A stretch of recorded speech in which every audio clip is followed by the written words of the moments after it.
LaShaw was returning to her room. She was running for her life. She was running from a nightmare. She had known this was a possibility since she was a youngling. She had many discussions with her matriarch, who reassured her that it would probably never, ever happen again in her lifetime.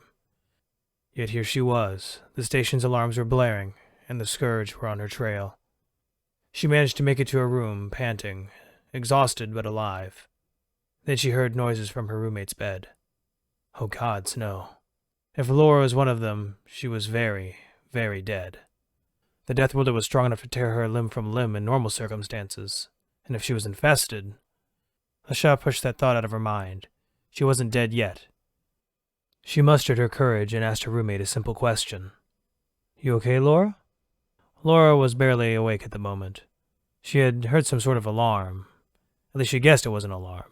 Galactic standards for auditory cues were low enough that most humans could sleep through fire drills. Laura looked at her panicked roommate. She was panting hard and looked like she had just seen a ghost. She had noticed for the first time that the lights had turned ever so slightly blue. Yes? What's with the anemic light show and slightly annoying alarm? Laura thought it was either the galaxy's least enthusiastic rave, or something was wrong. LaShaw let out a sigh. The Death Worlder was not infested. She sagged with relief and began to sob. Laura was taken aback. Her roommate was a Scotch, bipedal, skinny, shorter than the average human, and vaguely marsupial. She was also tough as nails. She had joined the academy at the same time as her. While Laura was going to join long-range recon, LaShaw was going to work in logistics. She still had to complete basic training, though. Laura remembered when LaShaw had broken her leg and walked herself to the infirmary, with no help, or so much as a grimace. This is the same LaShaw that was crying in a heap like a lost child. What the hell is going on? What's with the alarm? How can I help? LaShaw willed herself calm through meditation. If the human opened that door, she would doom them both. It's the Scourge. They're inside the station. We are dead. Laura paused. The statement was completely sincere and left no room for negotiations. She believed that they were already dead and that nothing would change that. That being said, she didn't plan to go down without a fight. So Laura reached for a standard combat kit under her bed. That won't work. They don't really have a nervous system that we can short-circuit with stun weapons, even at max setting. Laura shrugged and reached for a different box. This one contrasted with the gray featureless one that contained her combat kit. This one was all black and had a white human skull and bones. She pulled to what LaShaw looked like one of the human slug throwers and strapped it to her hip, alongside a dagger that would look more like a sword in her hands. I'm guessing they're pirates or something like it? LaShaw shook her head. The Scourge was an old shame of the Consortium. They had started a war of annihilation, and when it became clear they would lose, they released a virus that would ensure no one would win. Through the sacrifice of countless colonies and billions of lives, they had stopped the Scourge virus, but it would still surface now and then through accidents, or the odd doomsday cult. LaShaw spoke in an almost robotic voice now. She had completely disassociated herself with her feelings in order to appear calm. No, they are infected, and those they bite turn into more of them. Turn into monsters. Laura then did something that took LaShaw by surprise. She smiled. Really? She then pulled another box from under her bed. It was red, and had what looked like an even older slug thrower painted on it, and a sharp piece of wood. Let me guess. They drink blood, fly, and can charm sentience by looking into their eyes? What? No, why would... Laura interrupted her. Okay, so they turn into feral creatures for your silver and howl at the moon? LaShaw was looking like her normal self now, more out of confusion than being genuinely calm. Of course not. Wait, is that a thing on your world? Laura put the box back under her bed with a pout. Not really. So what are the Scourge then? LaShaw didn't want to recount what they were up against, what would ultimately kill them, but Laura had the right to know.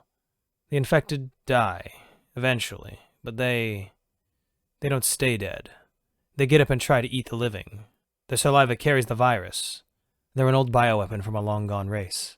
What LaShaw saw next she would never forget to the day she died. Her seemingly sane roommate grabbed a green box from under her bed with a large yellow Z on it, and skipped to the bathroom, saying a word that didn't translate. Zombies. Laura emerged from the bathroom wearing a skin-tight black suit and a grin. Laura spun in place to show off her gear. Like it? It's made of smart fabric. It becomes bite-proof when exposed to pressure that could break human skin. I've seen it tested. You need an industrial cutter to get through it.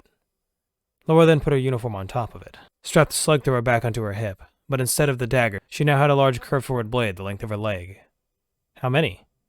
LaShaw was confused but quickly regained her wits. I ran past 4 or 6 on the way here.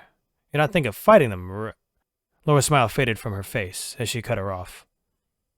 Serious question now. Laura then got very close to Lashaw's face. Do they run or shamble? How could they run? Did you not hear me? They are dead. You can't fight them, they... Laura stopped her by drawing her sidearm and loading a magazine. Just shoot them in the head. Lashaw looked at the blade Laura was inspecting. She had no doubt it could go through the cranium of any sentient on the station, and from what she knew of the human weapons, so could her gun. You're going out there, aren't you? Laura was all smiles again. Yep. Before leaving, she turned to Lashaw. She looked like a mess again. Laura then removed the gun from her hip and handed it and the belt with an extra magazine to her. It's not much different than a pulse pistol, just with a bit more kick. I'm sure you'll figure it out. Lock the door behind me. Did you see an infected I know out there? Only Mirren. Oh. Laura then shrugged. Never liked her. After which she opened the door and rushed outside. General Vatros was at a loss for words.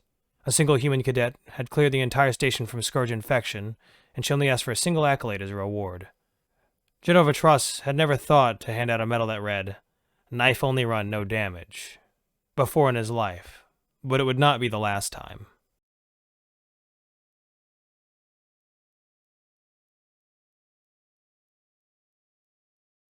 Hey everybody, thanks for watching.